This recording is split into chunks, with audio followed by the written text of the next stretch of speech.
oyagala okumanya ebiriwo, ebyaliwo, oba ebigenda okubaawo.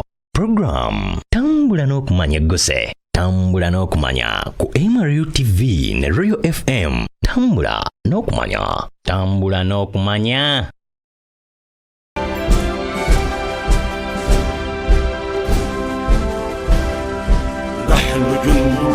Leero mutambula n'okumanya tukuleetedde ebimu ku bikwata kabinja k'abayeekera abawalabu akaali kasangibwa mu Sudan akamanyiddwa nga Janjaweed. Janjaweed kino kyali kibinja ky'abayeekera abawalabu ekyali mu Sudan era nga kyali kisinziira mu Darfur region. Erinnya ly'ekibinja kino lyaggyibwa mu kigambo ky'Oluwalabu jinn ekitegeeza omwoyo ne Jawad ekitegeeza embalaasi. Janjaweed luno lwe lutalo olwalina ensibuko yaalwo okuviira ddala emabega mu ggwanga lya Sudan era nga luno lwe lutalo lweyungwamu n'amawanga amalala agaliraanyeewo omwali Chad, Libya era amawanga gano geeyunga mu lutalo luno mu mwaka gwa 1980. Libya okusobola okwetaba ennyo mu lutalo luno yagenda mu maaso n'okuwa abawalabu obuyambi abaali babeera mu bukiikaddyo bwa Chad oba giyite Eastern Chad. Okuliraana ensalosalo mu Darfur, gavumenti ya Sudan yawa abawalabu abaali bayitibwa Abara Nomads ebyokulwanyisa n'ebasaba okulumba oba okulwanyisa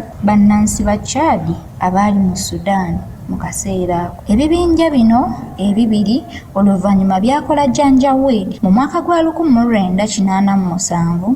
Libya ne Chad bakkaanya era Libya neerekeraawo okwetaba mu bintu bya Chad oba ensonga z'eggwanga lino. Mu kaseera ako bannansi ba Sudan baali bazzeemu okulwanyisa gavumenti yaabwe. Mu mwaka gwa 1983. Mu mwaka gwa 1990 abayeekera baawamba ebyalo ku nsalosalo za Chad ne Sudan era nga luno lwali lutalo wakati w'abalimi n'abantu abalunda ebisolo eby'enjawulo era nga baali balwanira ttaka n'amazzi era nga buli omu yali ayagala yaba abeera n'obwannannyini ku bintu bino. Engeri gavumenti ya Sudan gye yali eyisaamu abayeekera mu Khartoum yasaba beegatte ku magye ga Sudan basobole okulwanyisa abeekalakaasi mu Sudan. Amagye amalwanyirizi g'eddembe gawakanya ekiteeso kya gavumenti eky'okwegatta n'abayeekera era nga amagye gakiwakanyiza ddala nga bwe gaali gasobola kukolagana n'abantu bamenyi b'amateeka okulwanyisa bannansi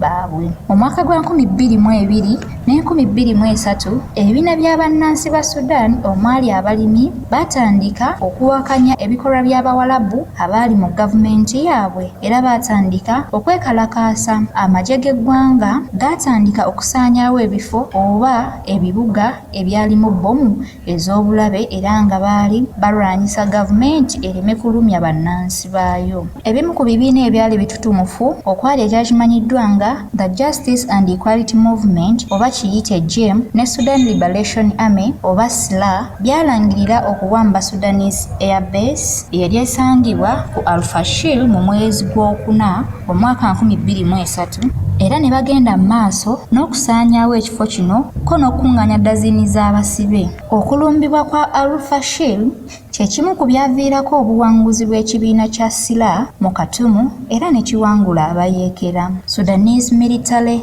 Intelligence ye yawanga ebyokulwanyisa ssaako n'ebyempuliziganya eri abayeekera abaatambulanga mu Darfur era nga kino kye kimu ku byaviirako olutalo okweyongera mu Darfur. Okuwangulwa kw'abayeekera ba Janjaweed kwabayisa bubi nnyo era ne basalawo okulumba ko n'okusaanyaawo Famasaliti wamu n'abantu ba Zahawa.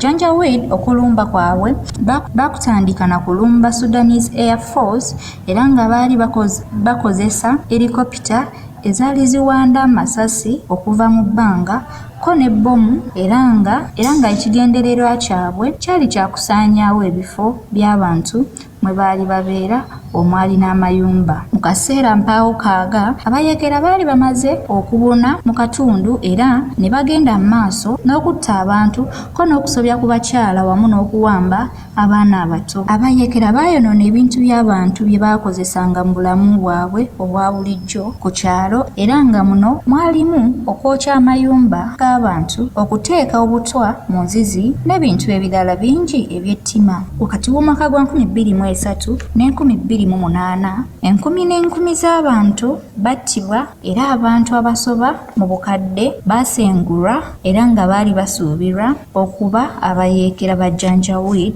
nga mwe mwali n'abo abaali babeera mu ddaafu. Mu mwaka gwa 2004 US Secretary of State amanyiddwa nga Colin Powell yaleeta ekiteeso ekyokulwanyisa abayeekera ba Janjaweed naye gavumenti ya Sudaani ng'ekulemberwamu President Omar Hassan al-Bashir yalaga nga bwe yali terina nkolagana yonna n'abayeekera ba Janjaweed. Mu mwaka gwa 2004 ekibiina kya African Union oba kiyite AU kyawera ne kisengula abayeekera abasoba mu 7 okuva mu ddaafu wabula ekyennaku kyali nti amaanyi gaali matono era kino tekyalemesa bayeekera ba Janjaweed kugenda mu maaso na nnumba zaabwe. Mu mwaka gwa 2008 ekibiina kya African Union kyegattibwako ekibiina ekirwanyirizi ky'eddembe ekimanyiddwa nga United Nations era ebibiina bino byasobola okugatta amaanyi ne bikendeeza ebikolwa by'abayeekera oba gite Janjaweed mu Darfur region.